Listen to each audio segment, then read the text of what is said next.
Billy Idol, Flesh for Fantasize, right here. It's Dan RadioStyle. Hope everybody out there's having themselves a great day. Thought I would throw a little live one out there and, put something together at this point of the broadcast. Nobody here as of yet, but we're getting that all changed. But visualizing and fantasizing, these are the things that we're talking about at this point. Hopefully, kind of trying to make sense of this. A lot of people talk about how the concept of visualizing, how it's not legitimate, it's not real.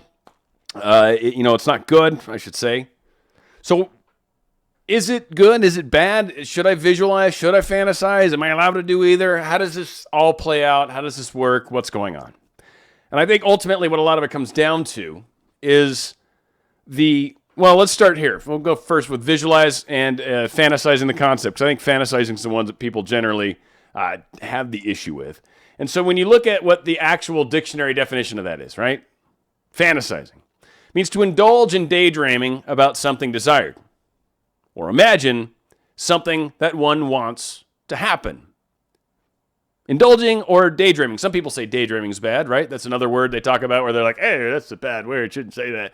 I'm going to talk about why I think we shouldn't get as hung up on the words so much. Fantasizing, imagining something one wants to happen. I believe Neville Goddard talks extensively about how imagining is a good thing. Now, I know there's some of you out there who are like, but Goddard said, give me a moment. You gotta build the story, and I'm hoping you're already like, that's great because we got you thinking, and that's awesome.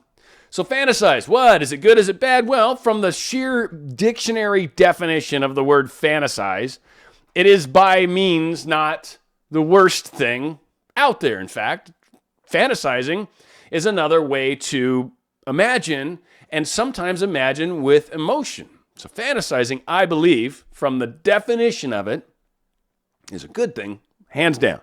And of course, visualizing obviously is, right? But some talk about it. And this was actually brought up by Pamela. Some of you know her out there. She comments a lot on my videos. She's got her own great channel, which I'll link probably in the show notes here after I publish this, I guess, because I didn't think of that in advance. Sorry. But anyways, the concept, the difference between it, and I think in her example, she had asked somebody about it in the concept of fantasizing. It was about Wonder Woman.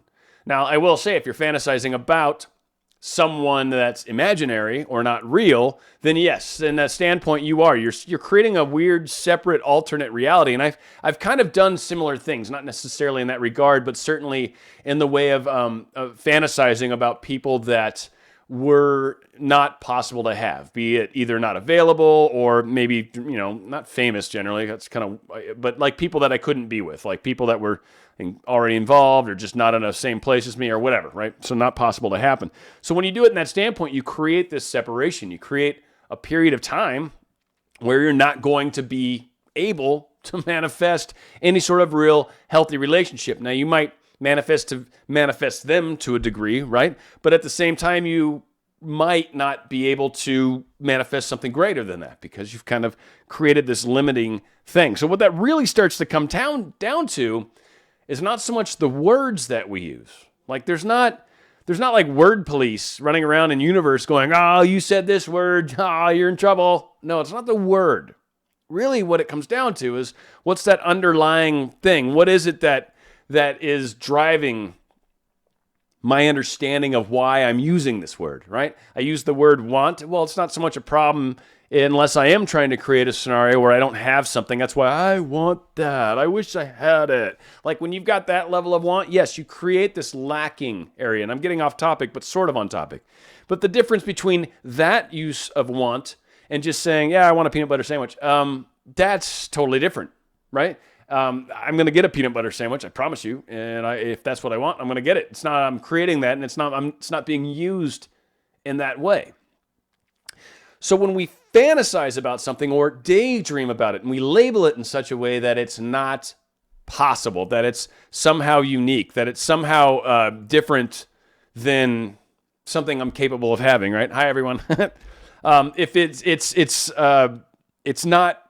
It's when we separate ourselves from the reality of it. When it becomes something that, I'm fantasizing about this because it's a reality that's not possible. Again, putting things up on pedestals. When we create that level of separation with what we desire, we make it really difficult to have it because we create within our own selves a separation from it. So again, it's not the use of the word fantasize that's bad. It's when we use it in a means of kind of separating ourselves from something. Hope that makes sense. And I will say from the standpoint of fantasizing, like I think it's powerful and I've used it in interesting ways. I don't want to get into specifics, but certainly have played around with this over the years. And I have found that when done about people that are interested in me too, or have feelings for me too, or tend to care about me as well, it creates a really neat, powerful experience, I guess, because what I tend to find when it happens is over the next day or two or three following maybe such a time of using one of these moments, right? And I'm sort of embarrassing, but whatever. So it's happened, done it. So I'm not gonna hide that. I'm not saying it per se, but I can tap dance around. But again, when done in these ways, for the next few days, there's a noticeable difference in the relationship with these people. And I've tried it with a few people. Now, on the contrary, this is kind of interesting. When done with people that definitely don't feel that way, definitely don't think about me in the same way I think about them, right? Totally different experience. In fact, kind of almost pushes them away. It becomes a repulsive force, which is very interesting, I've found. Maybe it's coincidence, whatever, but I've played around with this literally consciously just to see if it'd make a difference with different people. And it's and just, whatnot, understanding the experience of it. And it has been a very powerful lesson for me. And so there we go. Anyway, I don't even know if this is actually, I hope to God this is coming through with volume. I hope you all can hear me. I'm assuming you can because you'd be yelling, please help me. Oh, okay.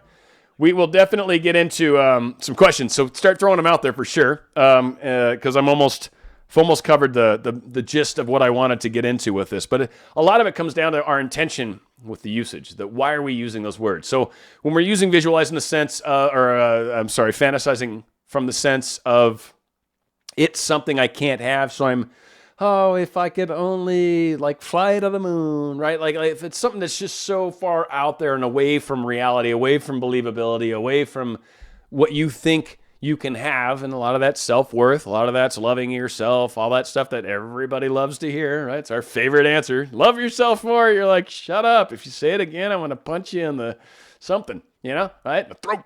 So again, it can be tough that we can sometimes get ourselves off into these odd places of thought, of feeling, and whatever, where we separate ourselves from the thing. We use words that feel that way for us at the time. So again, is it the word? No.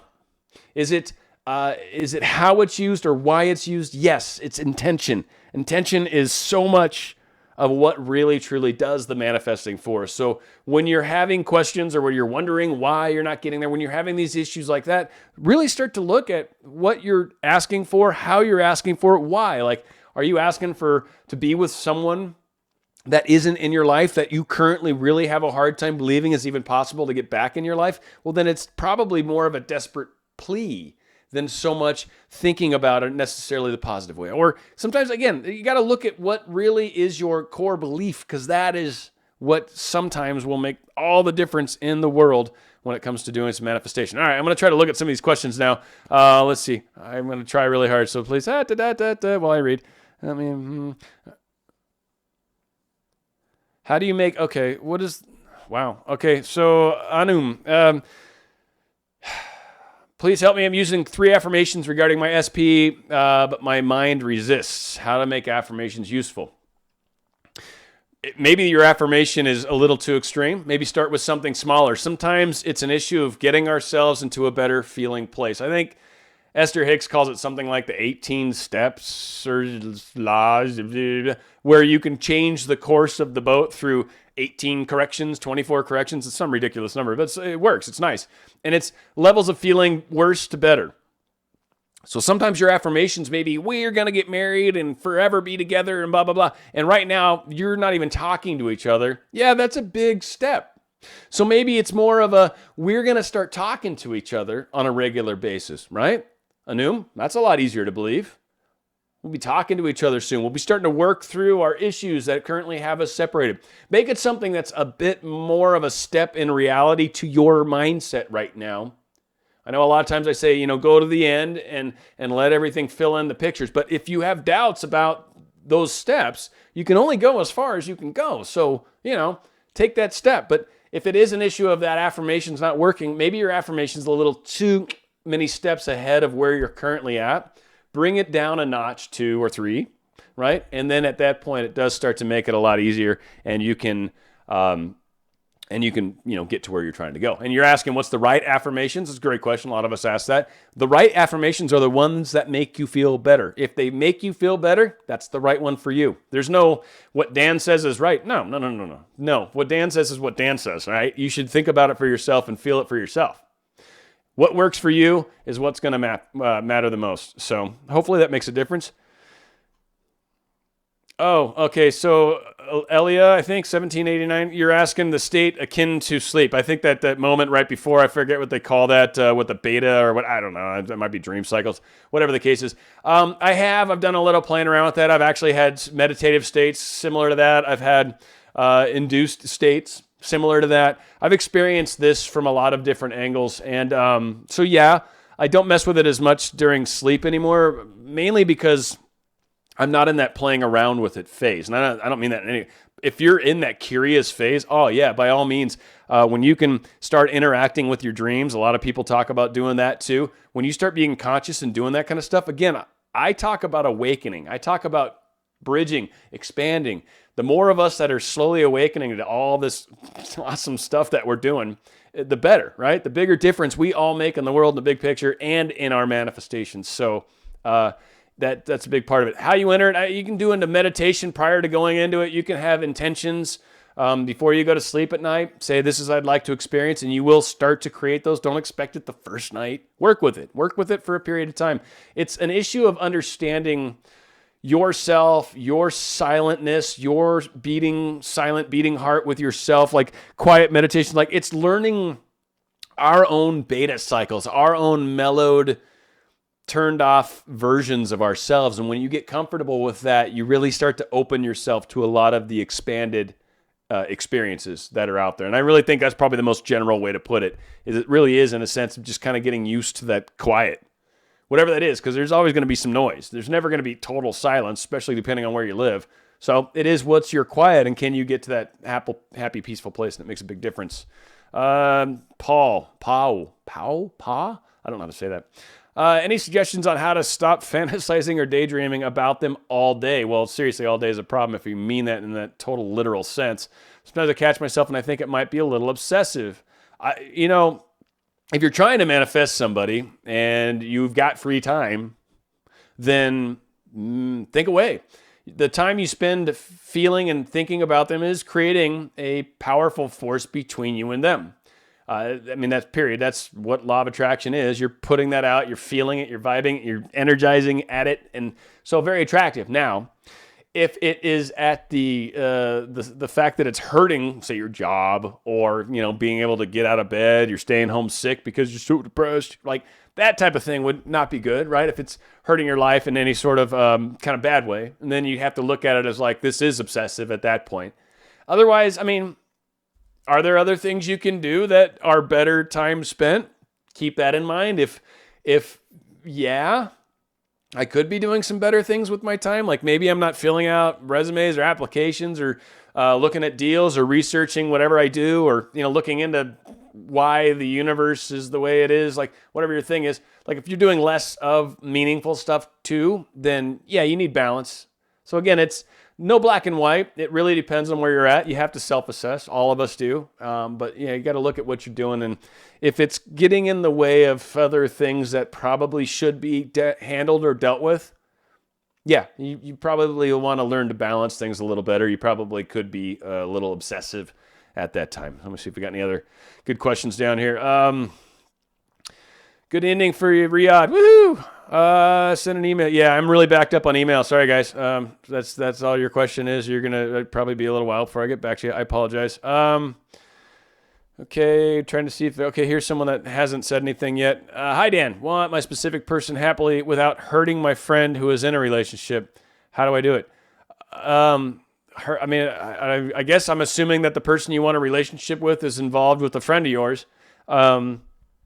I mean, I guess. I mean, I'm just coming up with, I'm trying to help you do something that's questionable, and you might want to look at your motives as to why you're doing it. But that being said, if I was to try to do something like that, I would probably try to manifest my friend falling in love with someone else. And then I would manifest, I guess, her being like, oh, I'm so happy that you've come to me. Oh, yeah. Or that, oh, you can hug you because I'm so sad. Whatever your manifestation is. I mean, that's an odd situation where if you become the rebound person, that can be bad. So throwing that out there. But again, how can I manifest something? There are ways you can get him, your friend, to shift off and be happy with someone else maybe. And that, I guess, could cause the situation where you could then come on in and scoop up the damsel in distress and save her in the end. And so maybe that's the message rejected. Oh, you said something, but then take it away. Taketh away, I say. Okay, well, that happens. All right, do we got any other questions in here? I'm not seeing a lot in there. So again, just kind of reiterate, hash around. First off, it's so sad. It's brought up for any of you that ever end up watching this, like Billy Idol, the lip thing. Yeah, I worked on that. And you got to think of it for half a second, right? Billy Idol, for whatever reason, they come up to him and they're like, so, what's the thing that you can do that's going to make all the teenagers go crazy? He's like, that's like he has a total crazy. But he did the lip thing, right? And that was his thing. He'd throw the energy at you, no matter how serious he got. And I always wondered how that came out. How did you groom that aspect? Because I'm looking for my thing. I don't know what my thing's going to be. I don't think I'm going to go with the lip thing. Just saying. The Rock's got the eyebrow thing. I don't really do that either. So not really sure what's going on in that part. I don't know. It looks like maybe we've come to the cycle of this. I wanted to do something live. I'm not seeing a lot of questions here, and that's groovy. It's wonderfulness. Yeah, maybe we'll see. I'm just looking to see if there's anything. Visualize. All right. That's a decent question. Just I'm stalling here to see if anyone else has questions. Is one visualization a day good enough? Or should I do multiple times during the day? I generally think the more times you do something. So again, this kind of goes to the whole point of the show. I guess that's a big point of why this is a perfect question. Is doing it once a day good enough? Should I do it multiple times a day? The key part of your statement or your question is, why are you asking? Are you thinking it's not happening? Are you thinking it's not happening fast enough? Do you think that you're not doing something right, so you're trying to figure out a way to make up for it? Because that actual thought right there, no matter what you do, that key underlying thought is actually what is affecting your manifestation.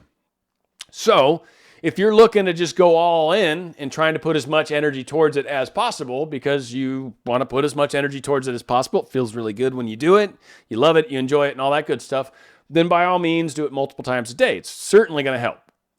Now, if the reason you're doing it multiple times a day is because you don't think you're doing it right, you think you need to figure out a way to speed it up because it's not happening quick enough, and when it's not happening quick enough in your mind, what that means is you're paying attention to right now, and you're going, I don't have it. And when you keep noticing that you don't have it, you're going to continue not to have it. So if you're trying to do it more times a day because you keep realizing I don't have it, you need to stop looking and realizing you don't have it and start to look out and say, it's coming, it's in process, these things are occurring, and they're happening as quickly as they possibly can. There's people's lives involved, there's decisions that need to happen, there's a lot to it, right? So these things are in process, and you'll notice little signs. You'll get indications along the way that'll show you, hey, look, hey, this is going really awesome. We're getting there. Yay. And when that happens, you start to feel better. You start to be like, oh, okay, I'm definitely doing what I should be doing. And it continues you down that positive stretch. But when you look right now and you go, no, right now I don't have her. Or right now he's not here. Well, that's what you're focusing on. And if you keep looking at your feet, you're going to trip and fall, or you're going to step on a rattlesnake, or something's going to happen because you're not looking ahead. You're not looking forward. You're not looking at where you're going. You're looking at where you are. And what you continue to focus on is what you continue to get. It's how it works. And then it's always the intention. So a lot of times we ask questions, should I do, should I do, should I do? Why are you asking the question? For any of you coaches that listen to this or are watching, why do we do what we do? Why are we trying to help people? So what you've got to do is you've got to ask questions. What's behind the question they're asking? Is this word good? Is that word good? The difference between visualize and fantasize, is this good or bad? Should I do this more often? Why are you asking? Do you think you're failing? Do you think you're not doing? That is the core. That is what is slowing us down. That's why I talk about awakening. such a big deal in all this. Someone just piped in here. I love it. And Ivan, I hope you retracted. I never even saw the message, but I hope that's cool. Just getting my person back. Excuse me. And the other person came in. What? Yeah, thank you. You're awesomeness. Crazy Manifester, I've seen you in there. You're piping in a lot. I like that. And I am trying to let go of my relationship, but his name is still occurring everywhere. I am unconfused on how this is so. Well, I will say, if you're trying to let go, cool. And one of the reasons, and this is a really bitchin' thing, by the way, so maybe you can even ask something else or chime in or someone else can get in on this, but when we let go, and that's why even on the shows I've talked about, try it for a week, you'll be amazed at what continues on after. We've put a great deal of effort towards things. And oftentimes when we can let go, we get out of our own way. We stop thinking about it. We stop worrying about it. It doesn't stop the asking. It doesn't make that just instantly stop. Even if you really don't want it to happen, it doesn't go away that quickly. You've put all this energy towards it in the universe. You've got this giant wheel moving. It's like I don't know for any of you that have ever watched Wheel of, was it Wheel of Fortune? No, Price is Right. Right, the big ass money wheel they'd spin at the end, like ding, ding, ding, ding, big giant money. It was always funny to watch that little 4-foot tall grandma of 82 kids, and she'd spin the wheel, and it was amazing. Like if it almost went around once, you're like, you got to go around once. Anyway, always the funniest thing. So again, I don't know where I was going with all that. I don't have any clue. Oh yeah. So you're going to continue to see it. The wheel's moving. The momentum's going. It's going to take a little while, but that's also part of why you let go, because you realize, it continues even if I don't do the imagining every single day.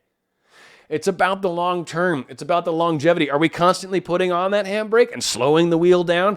That wheel needs to get going. Let it keep going. Let it take you towards your manifestation. Let it occur. It's out there. So again, if you've let go, you're going to experience it. If you want it to go away, it will eventually. Just totally stop thinking about it. You can't make something go away that you still think about. So if you want something to go away, stop thinking about it. Think of something else, and it will go away. That truly is the magic. I've played around with this stuff a lot. You got to try it. Prove me wrong. But when you stop thinking about something, it goes away. When you continue thinking about something, it stays there. So all that stuff kind of works out. Bitching. Yeah. Monica, you're awesome. Or Monica? Anyway, I'm probably going to say it wrong, but it's awesome anyways. Okay, would love to hear your thoughts about one meditation technique. Okay, oh boy. Okay, learned one meditation technique I learned from Anya's, the whispering technique. All right. I've never heard anyone ever mention this. I think Anya's has she's awesome, by the way, and you will never catch me speaking poorly of Anya's. We definitely have places where we don't necessarily go the same direction of thought, right? That's okay. And there's certainly plenty of places we overlap. That's, I think, one of the cool aspects about Anya's and I joining up every once in a while is that her and I, come at things slightly differently. That's kind of what's cool about it. Usually like stereo vision, right? You have two eyes that are separated. That's why you can see 3D. Anyway, we don't need to get into all this crazy stuff. But so the whispering, I'm not as total familiar. I think it's kind of more of a subtle undertone thing just based off the name of it, I guess, right? So not being total understanding of the whispering technique. If it is in that impression of kind of sort of gently moving, if you will, towards it, absolutely. And I think there is a power to that, because a lot of times if we make things too abrupt or too direct or too powerful, it can be a little bit forceful to the receiving person. Again, I've talked about thought transmissions, and I love thought transmissions. I love all that stuff. And you've got to understand that there is a level of what we're sending to them. It's kind of why I was talking about my little fantasizing moments. For those of you that haven't watched the video, you got to go back and watch the beginning of this, because I kind of covered some interesting stuff if you maybe missed some of it. And again, this video will be available forever, and it's all good in that regard. But so again, don't totally know the whispering technique, but if it's anything even sort of barely remotely close to what I was talking about, that's probably where we're at with it. Is okay dating some other person along with manifesting my ex back? Well, it depends on, anything's anything, man. If she finds out, is she going to be upset? I mean, that's one thing to ask. Are you trying to make a point to her that she's the only person for you and now you're dating someone else? That's not going to help you. It depends, right? That's a very easy question to ask. if this person that you're trying to manifest thinks that you're trying to manifest them and actually is looking to see how your behavior is, if you're dating someone else, I can guarantee you that's probably going to backfire in every way, shape, and form. If she has no idea that you really want her and you're trying to do this from a more kind of organic level, yeah, date away. Have fun. It's probably a good idea for you to experience other stuff. And if it's an ex that broke up with you eons ago and you guys are totally not even talking to each other, yes, definitely date as well. So again, aspects around that. Try not to be so black and white in life, really, truly, because there really is, varying shades of gray. And for some of the crazier women out there, there's 50 shades maybe. I'm just saying. I don't know. Okay, Little Star 23. How can I use techniques on my SP being in the spotlight? He's well known, and I wonder what I could do to make it believable to me. All right, so I guess you're having a hard time with the whole fame thing.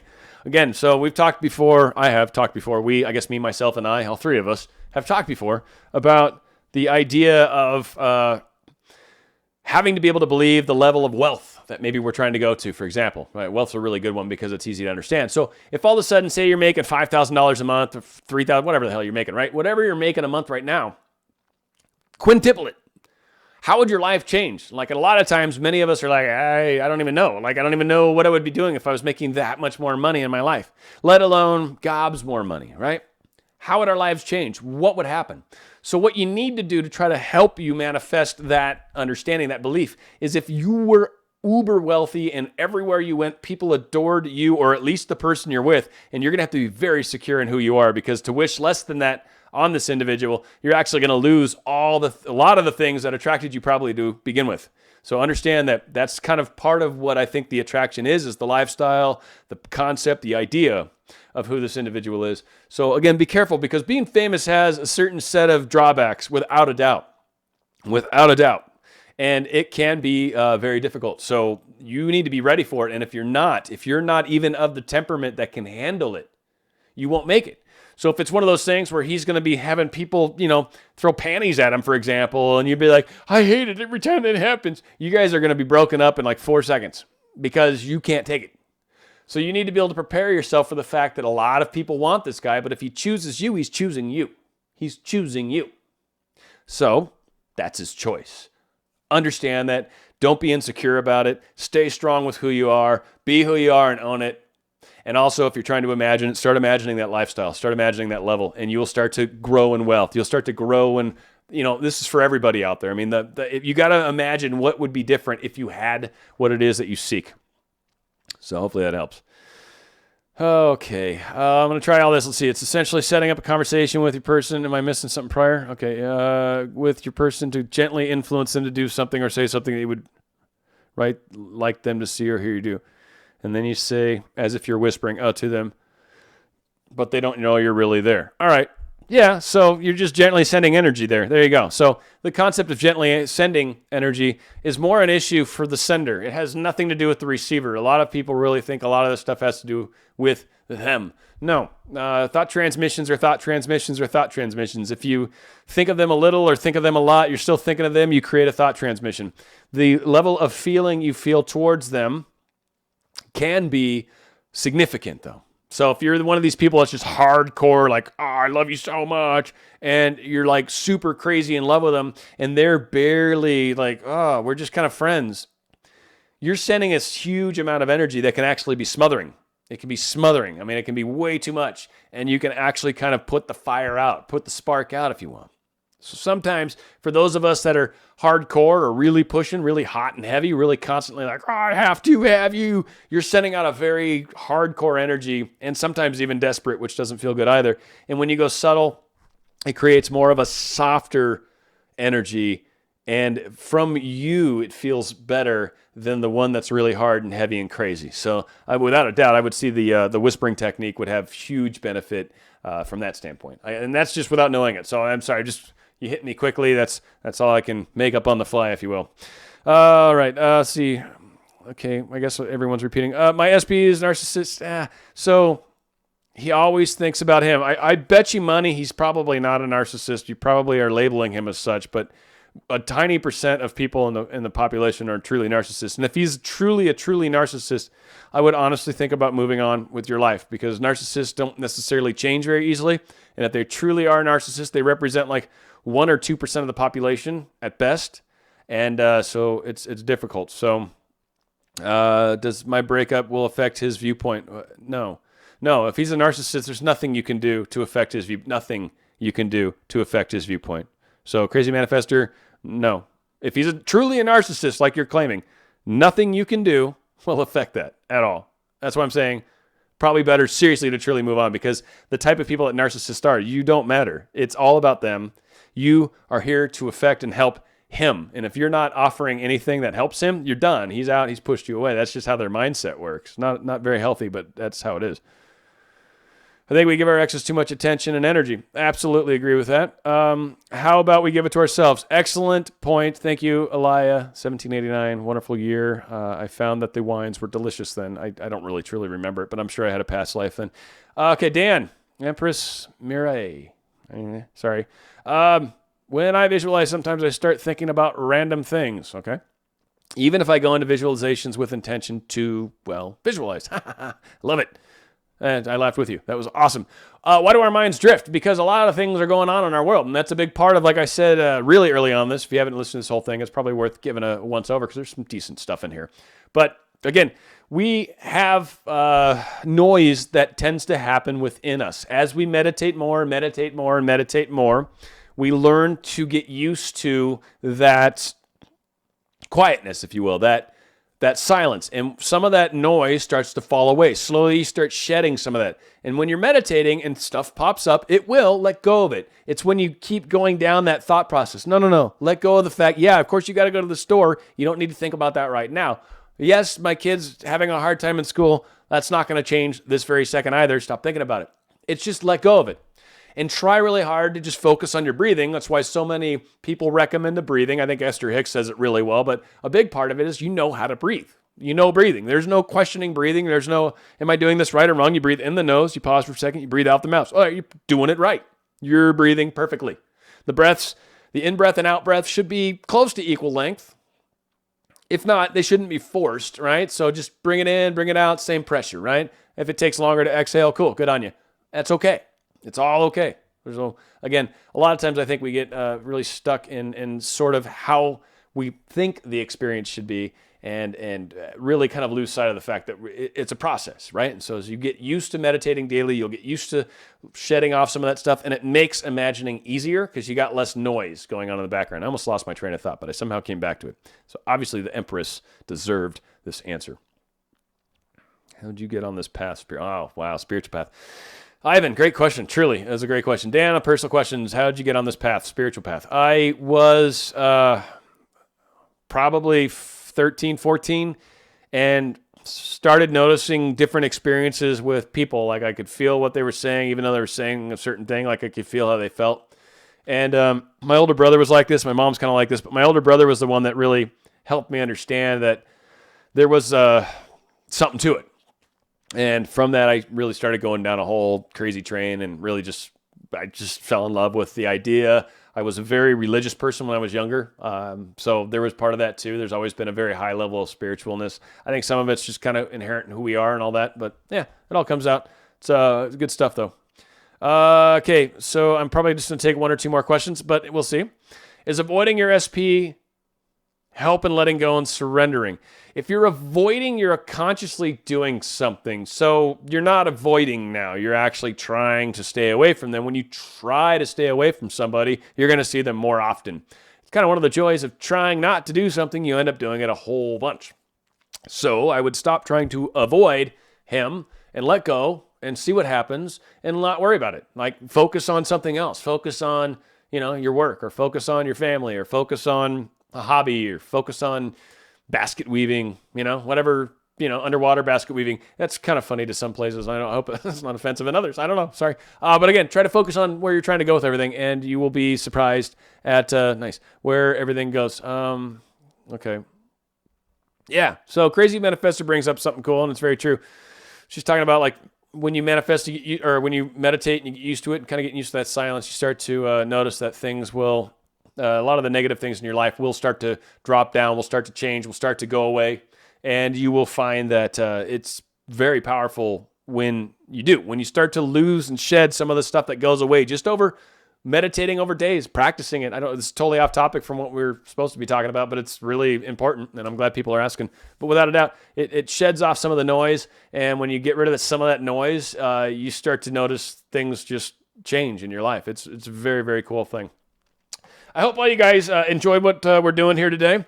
Going to go out with a great song by Earth, Wind, and Fire. I want to thank everybody for joining me, certainly. I probably should type that in there. Hey, thank you all. Woo-hoo. Going to go out with a great song by Earth, Wind, and Fire. It is called Fantasy. Of course, it's right here on Dan Radio Style.